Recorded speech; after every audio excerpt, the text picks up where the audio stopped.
How many of you have heard of yoga or meditation? Okay, everybody's hands goes up. How many of you have tried some type of meditation or yoga practice? A few still. Probably it looks like about half of you maybe. Now, I started, became involved with the Hare Krishna movement 42 years ago. At that time, if I would have asked that question, I would have got a very different answer. Because things have really changed a lot. And now yoga, meditation, Eastern religions, so many of these things are very common and well known. And it was not always like that. Of course, I grew up in the 60s, and so we were trying and experimenting many things. And somehow or another, I came in contact with this Krishna consciousness movement. And I've been with it ever since 1972. Many people have a misconception of the Hare Krishna movement. A lot of people think it's a very new movement or new religion. It's actually a very ancient spiritual practice. It's based upon the reason I ask about yoga and meditation. It is a type of yoga called Bhakti Yoga, which is not so much based upon exercises or breathing routines, but it's actually the yoga of love and devotion. I'll explain a little bit more about that later. And we do perform meditation, which is a mantra meditation. So we chant regularly, about an hour and a half, 2 hours every day on these bags that we carry around our necks. These are our japa beads, or they're our prayer beads. And so we chant the Hare Krishna mantra very regularly on those beads. So we incorporate ideas of meditation, of yoga, and many of those activities that are very, very well known to people, or at least somewhat known to people if they've heard of them, based upon the spiritual traditions of India. Our philosophy is based on the Vedas, which are the ancient spiritual works of India, including Bhagavad Gita. Anyone heard of Bhagavad Gita? You have? Okay, a couple people have. But the Bhagavad Gita is a very well-known text throughout India, and actually many parts of the world. Actually, even people like Emerson and Thoreau read the Bhagavad Gita, believe it or not, as part of the Transcendentalist movement in the mid part of the 19th century. So it's been around a while, and it's very, very basic text that we use, as well as many other texts. And the philosophy and the Vedas have been in written form for at least 5,000 years, which makes us actually the oldest religion in the world. And the oral tradition goes back even further. I was doing a program for a sociology class at University of South Florida a couple years ago in Tampa, and they had 3 or 4 of us speakers, and the theme was new religions in America. So I had to tell them, I hope you're not disappointed, but this is not really a new religion. You know, it's probably the oldest religion that you can find. But yet it is new to America to some degree, and not quite so familiar as some of the more well-known or traditional religions. My spiritual master guru, A.C. Bhaktivedanta Swami, also known as Srila Prabhupada, came from India to America in 1965 and began chanting and preaching, giving classes, and attracting followers throughout the 60s and the 70s. Srila Prabhupada left his body, passed away in 1977. So in those 12 years, he established temples all throughout America, in fact, all throughout the world, about 100 temples, several thousand initiated followers. And so one of his greatest works that he was doing was translating these Vedic literatures from the original Sanskrit language into English. So he translated about 60 volumes of work from the Sanskrit to English, and also included commentaries and purports to those works. So great accomplishment within those years. And since 1977, since his departure, the International Society for Krishna Consciousness, which is the official name of our organization, has continued to grow to about 450 temples worldwide at this point, and many, many thousands of devotees, as we're called. The followers of the Hare Krishna movement are often called devotees, because we are devotees of Krishna. In addition to our many thousands of members, we have a huge congregation. In fact, as we've seen a huge influx of the Indian population, people who've come from India, many of them have become followers of our movement. And so in many of our temples in the cities, we'll have several thousand congregational members. So it started as kind of an obscure religion with some strangely dressed people who were chanting on the sidewalk, has really become much more established in recent years. And this is fairly common, that we see that many religions. Can you hear all right? Is the mic loud enough? Okay, good.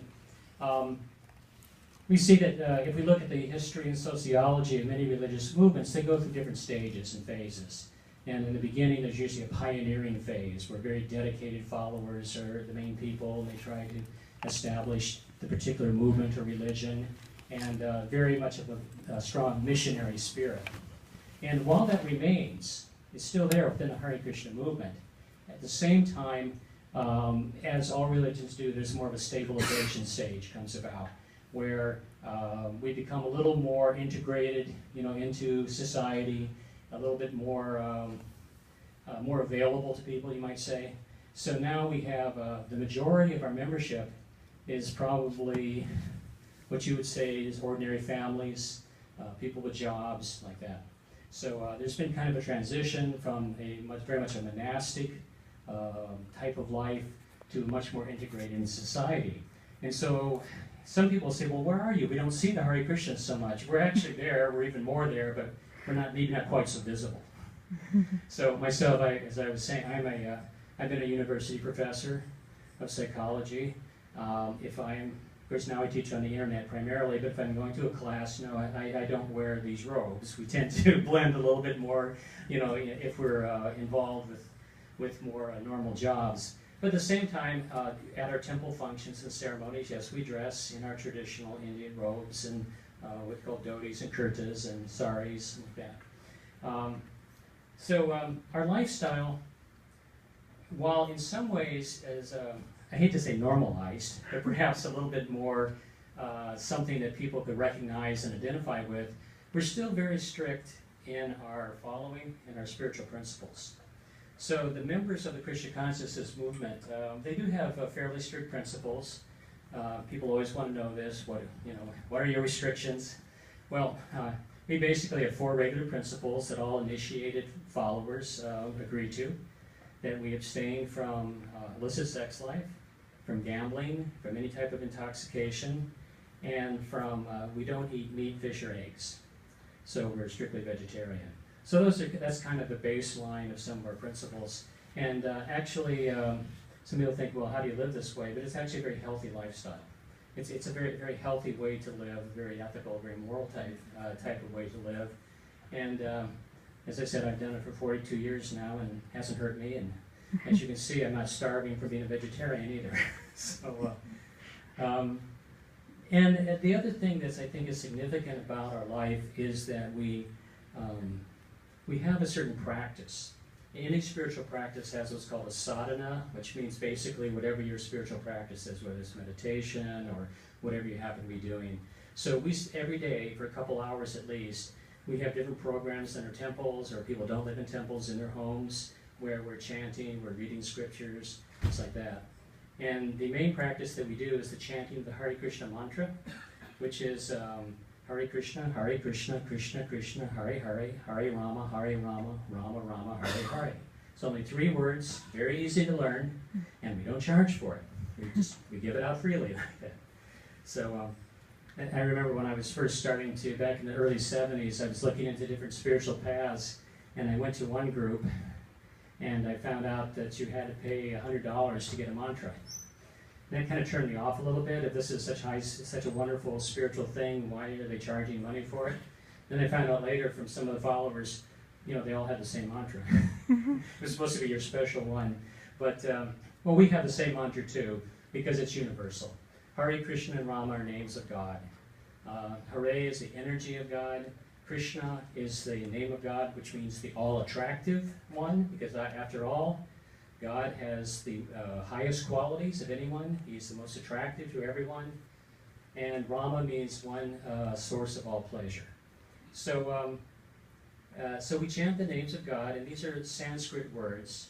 And you can chant any names of God you want.